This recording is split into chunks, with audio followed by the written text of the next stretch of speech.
Muy buenos días, muy buenas tardes. Les habla el pastor Salomón de la Cruz desde Cozumel, Quintana Roo, México. Y en esta ocasión quiero presentar la conclusión de mi libro El mensaje de Judas para el mundo postmoderno. Ya hemos presentado todo el contenido de las temáticas de todos esos versículos de la epístola de Judas, y hoy me gustaría dar una conclusión al respecto. Miren, Judas describió a una sociedad que había malinterpretado la definición de la vida. Escribió para una cultura nihilista que rechaza los principios primordiales, que son morales, éticos, científicos incluso, que ha negado la historia y que no deja base para la verdad.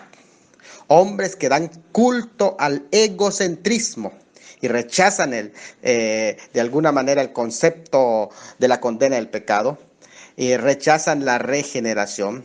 Gente que sustituye la ética por la estética. No habla de un asunto meramente cultural, Es un derrumbe de los valores y un regreso a las formas de la vida greco-romana y del paganismo de Babel, como lo describe en Génesis 11.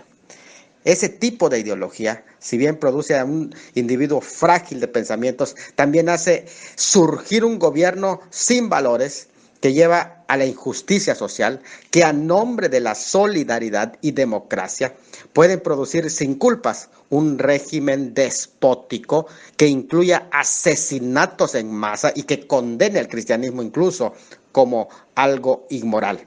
Este tipo de ideología nihilista y relativista ha llevado a miles incluso a matar en diferentes sociedades. El ejemplo clásico es el de Hitler, y este se llama el camino de Caín.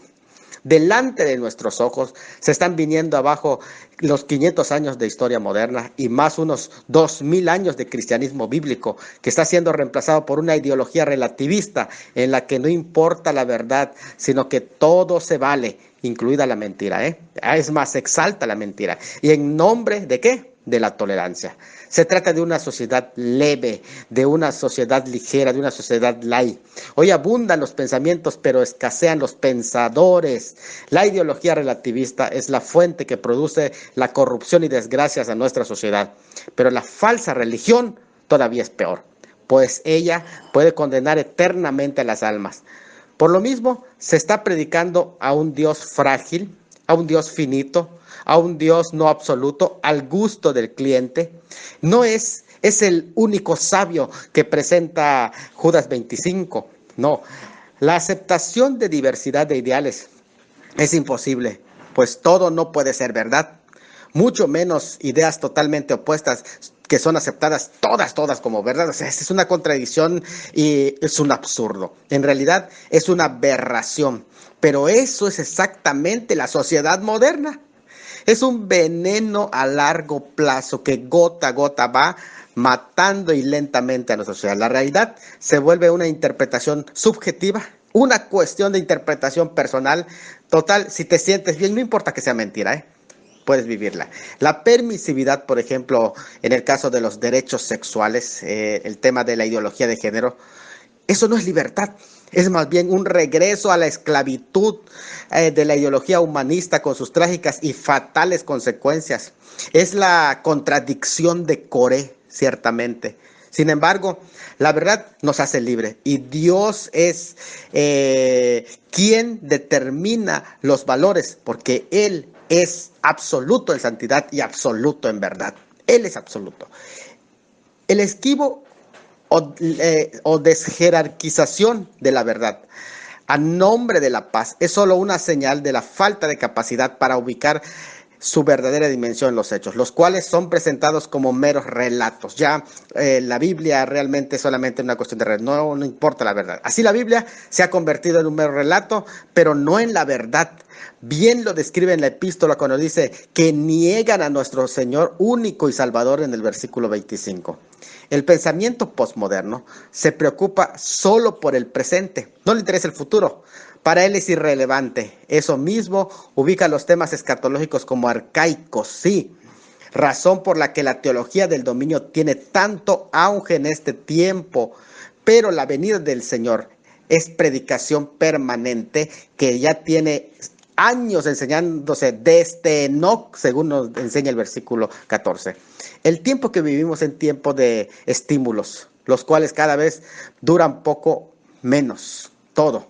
Así se cae en el peligro de seguir las modas y métodos que cada vez duran menos. Mejor es afianzar el corazón en la gracia, dice Hebreos 13:9, porque es algo que no es cambiante. Sin embargo, los tiempos que vivimos son cambiantes. Algunos religiosos de hoy, incluidos del protestantismo, incluso el pentecostalismo, están importando del hombre postmoderno tantos elementos como les sea posible con el fin de lograr éxito visible y concebido humanamente. O sea, a los ojos de los hombres quieren verse como gente exitosa. Se atacan las bases esenciales de la misma Biblia, las cuales ya no se discuten, sino que solo se atacan. Hoy más que nunca es necesario recordar las palabras de los santos apóstoles que no cambian, según el versículo 17. A este paso que se va, no dudemos que se avecina un juicio merecido para la sociedad actual y la cristiandad apóstata en una tribulación sin precedentes. No se ha aprendido de la historia de Sodoma y Gomorra, versículo 7. Los apóstatas son los que, luego de probar el verdadero evangelio, ahora tratan de reemplazarlo, adoptándolo a la cultura. Lo van adaptando un evangelio diluido, por así decir. Así su cristianismo se adapta a la sociedad y no esta a aquella para hacer la diferencia. Eso es lo que los apóstatas del tiempo de Judas hicieron en los versículos 8 al 10, 12 al 14, 15 al 16. ¿Qué diremos del culto? El culto ya es el culto a la personalidad, al cuerpo, a los ídolos modernos, al mismo culto al culto, pero no culto a Dios. No se edifican en la fe, ni se enfocan en la oración en el Espíritu, mucho menos se vive en la expectativa del arrebatamiento, porque le creen más a los burladores, como lo enseñan los versículos 20 al 21.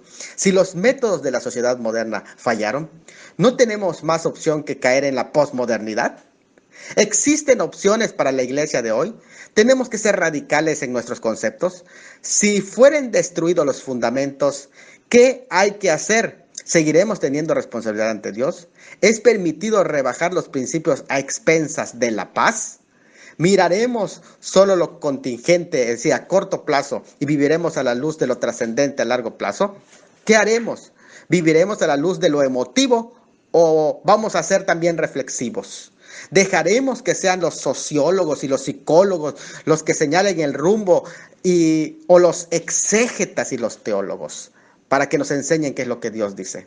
Tenemos como iglesia que buscar agradar a nuestra sociedad con el fin de ser pertinentes, haciéndonos más amigos del mundo.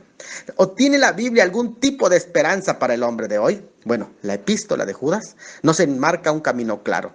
Y los creyentes tenemos la responsabilidad de conservar la fe que nos ha sido entregado una vez y por todas, versículo 3. Y luchar ardientemente por compartir sin ningún tipo de vergüenza el evangelio que es poder de Dios, como dice Romanos 1:16. Cristo no es un camino, es el único camino, Juan 14:6. No importa que suene dogmático, seguirá siendo el único camino. No hay 3 ni 4 caminos, ni 2 caminos. La iglesia no puede ser una esponja que recoge todos los elementos de la cultura hasta perder su identidad y su propósito, pero tampoco puede sentarse de alguna manera en su conformidad o ausentarse de la cultura por completo, pues vive en medio de una sociedad. Cuando dice, no te pido que los quites del mundo, Juan 17:11, 17:12, 17:16, 17:18, sino que los guarde del mal. Tiene un deber hacia el mundo. Jeremías 15:19 lo presenta.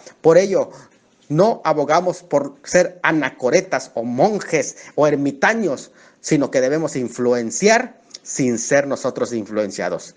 En cada época, Dios ha tenido un remanente fiel que prefirió morir a negociar la verdad, que no se dejó influenciar por el mundo, pero que ellos influenciaron al mundo.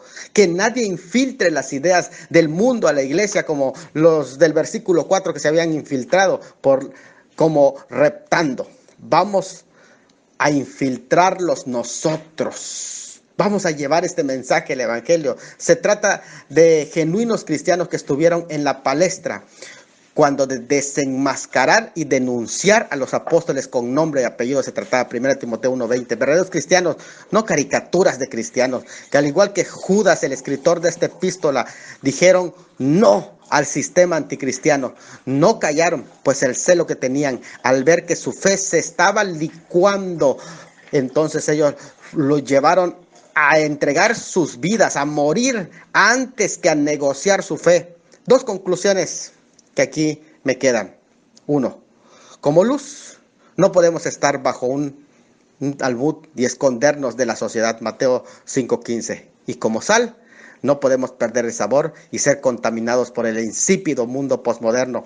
Pues si así fuera, ¿con qué sería sazonado el mundo? Marcos 9:50. No le quitemos el sabor al evangelio, mis hermanos. Sigamos predicando la verdad 100% pura.